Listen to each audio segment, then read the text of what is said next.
Hey guys, happy Friday. Today I am coming live from the car again. I am almost about 5 hours away from home, back to Chicago. There's Maeve. We're going to do the lesson in the car, because we can, right? So if you guys logged into Zoom, feel free to hop out and just come over and join us live here on Facebook. I'm going to try and not melt in the car. What I want to do is, for today's lesson, I want to recap what we've done so far this week. Hi, Ivana. And then kind of move you into some different action than we have before. So we'll be posting the assignment today in the chat, in the comments below, and in the group under the guide section. But you know, I want to keep this like all week long. I've been keeping it really, really direct and really, really simple, right? This material, you've heard me say it before, is really simple when you keep it really simple. Okay. I don't want you to overthink it, overcomplicate it, because that's our paradigm. That's what we tend to do, right? We think things, in order to create a life that we want, create a life by design, is that we have to effort ourselves and or work really, really hard in order to accomplish something that is outside of us, something that we've never done before. Hi, Keith. So day one, you know, we started with the importance of just making that decision first and foremost, right? Making that decision that you're going to transform,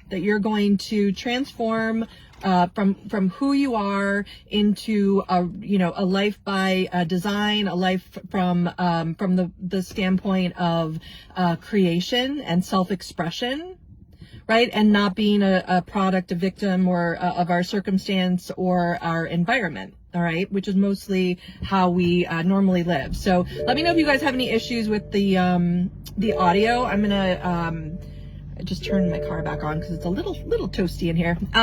But basically, so we started with the importance of decision, and then we moved right into how to untap your true desire, right? How to untap what it is that you want, what it is that you want to create.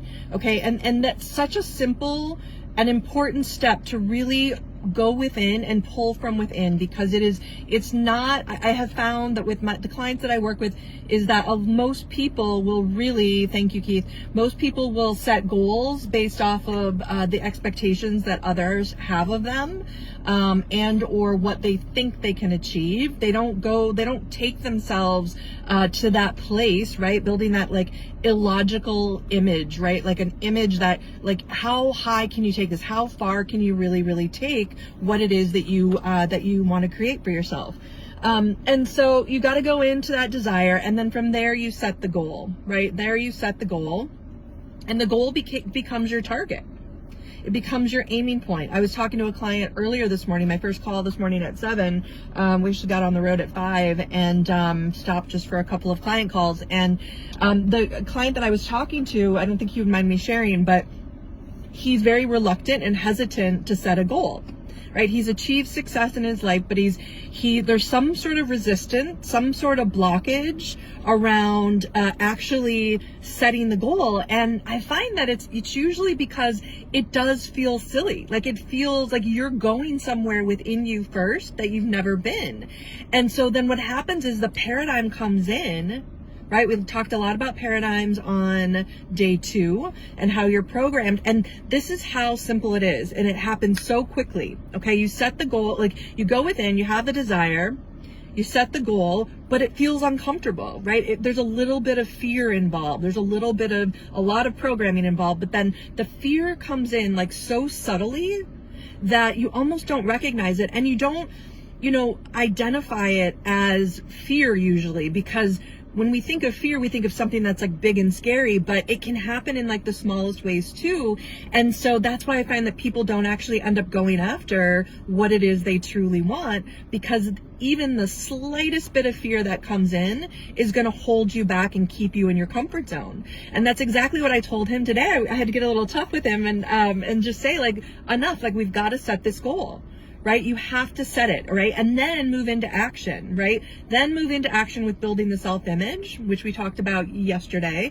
Building that self-image to get you on that frequency, keep you on that frequency more often than not as you go about your day, as you go about your life, okay? So these steps, right? You ask, right?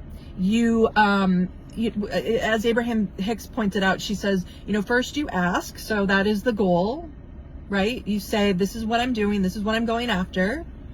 And so you ask, and then source answers, right? The universe answers, spirit, whatever you want to call it, like it answers right away.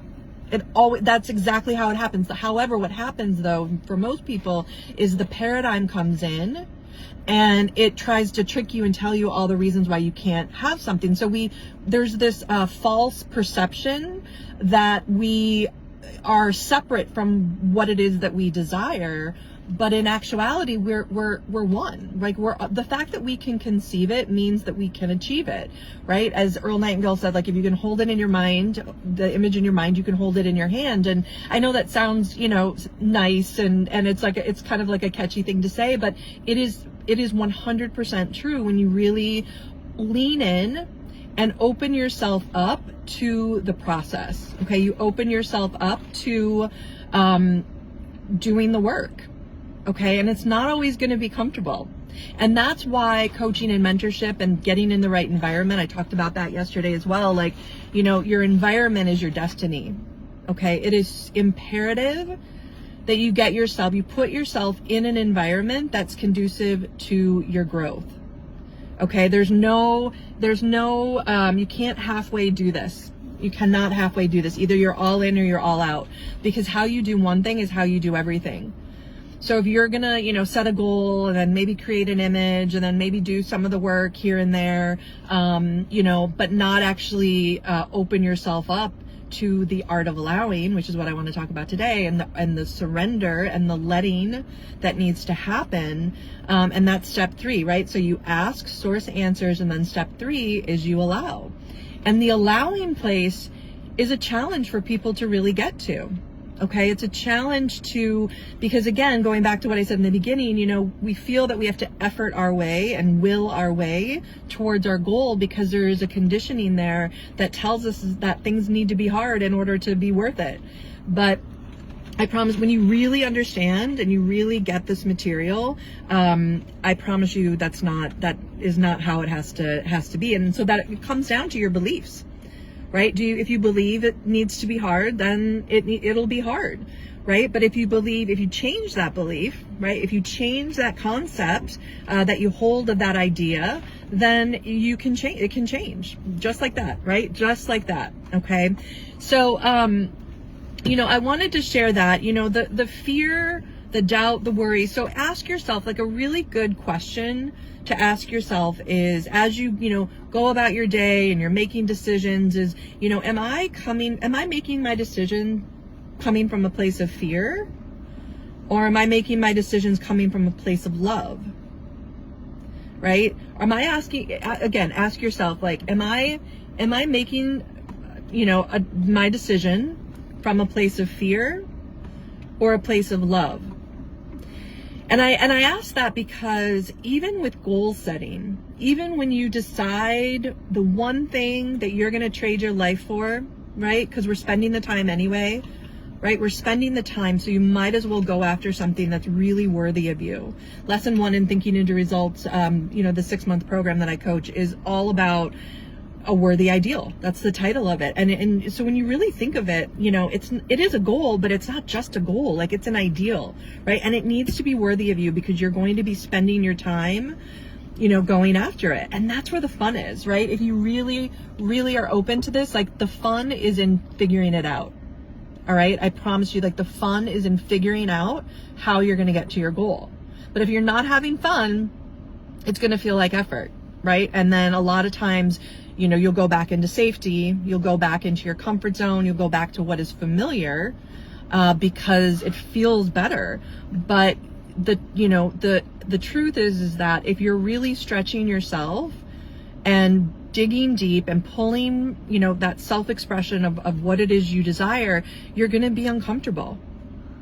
Right. And I remember a point several years into my personal growth and development, I remember thinking like, I'm finally comfortable being uncomfortable, 95% of the time, because you have to live outside of your comfort zone if you are going to grow and if you're going to accomplish something that, you're setting out that you've never accomplished before, right? Those C-type goals.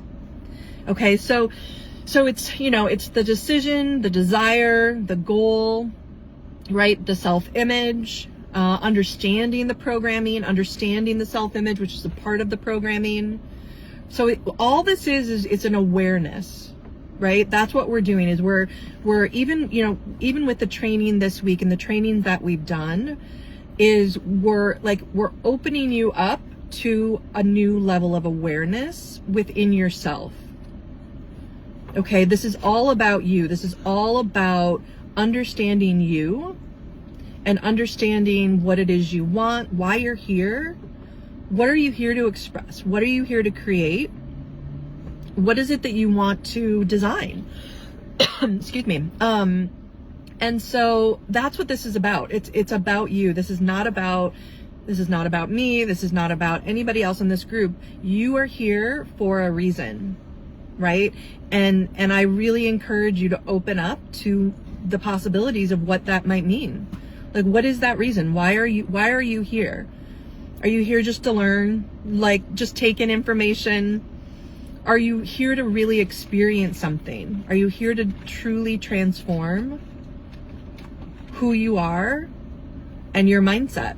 Right? Because I read from Neville earlier in the week about, that's what the first step is. It requires you to think differently, right? And you can't think from your current paradigm because those are the results that you're already getting, right? And so I've read a lot, this week from Thomas Troward, but something that Melanie Breslin and I read together this week on our Instagram live is The Effortless Way. Okay, and so I'm just going to read a couple of the first few paragraphs because that's what this is. Like the art of allowing, right? The surrender that needs to take place within ourselves it's that balance, right? And again, this is so important to understand because it's that energetic balance, right? So because they're kind of contradictory, right? And that's why I find people have a challenge with this is because you're going after something that's bigger, that is on a different frequency than where you've been before, right? So you're going after something, you're setting your sights really high, and then you need to kind of relax into it, right? And let and allow. And so, but at the same time, you have to take action, right? So it's like action, allow, right? So it can be a little confusing. And so I just wanted to bring some clarity to that. And what that means is it means from an energy standpoint, like everything is energy, right? Everything in the world is energy. The universe is energy. That's what it is. And so when you really think about, times where you've been forcing something, times when you've been trying really, really, really, really hard to accomplish something, that's like a forceful energy, right? It's heavy. But when I find that when I'm able to manifest things like quicker is when you don't put so much emphasis on it, right? And you just you let it take form, right? You let it, I think I told the story of, Melanie and I in that cave in Mexico on Instagram a few weeks ago about manifesting maracas. And, I believe if I say, I can manifest this, I know it can come like that, but it comes back to, am I allowing it to come? Am I allowing it into my physical reality, or, am I efforting it too much? And so what I wanted to read from today, I just lost my page, is The Effortless Way. Okay. So it is chapter 14. Hold on one second. 53. So the effortless way, that's exactly what this is about. All right. So it says this is from Neville Goddard, Power of Awareness. The principle of least action governs everything in physics, from the path of a planet to the path of a pulse of light. Least action is the minimum of energy multiplied by the minimum of time. Therefore, in moving from your present state to the state desired, you must use the minimum of energy and take the shortest possible time. Your journey from one state of consciousness to another is a psychological one. So to make the journey, you must employ the psychological equivalent of least action. And the psychological equivalent is mere assumption. Right? So what are you assuming? Another good question to ask yourself. So the day you fully realize the power of assumption, you discover that it works in complete conformity with this principle. It means by means of attention, and by attention, it's like that energetic attention, right? Minus effort. So it works by means of attention minus effort. Thus, with least action, through an assumption, you hurry without haste and reach your goal without effort. Because creation is finished. What you desire already exists. So, do you really believe that? Do you really believe? I know in the beginning I didn't believe that what I desired already existed. My awareness wasn't there around understanding, really what that means. I understood it intellectually, but I didn't understand it on the emotional level, right? On that subconscious programming level. And that's why, coaching, mentorship, study, all of the assignments that we're doing this week, like you're discovering who you are through doing these exercises, right? And again, like they're so easy to do, they're so simple, but they're also really easy not to do. Are you taking your time to write your goal in the morning? Right? I should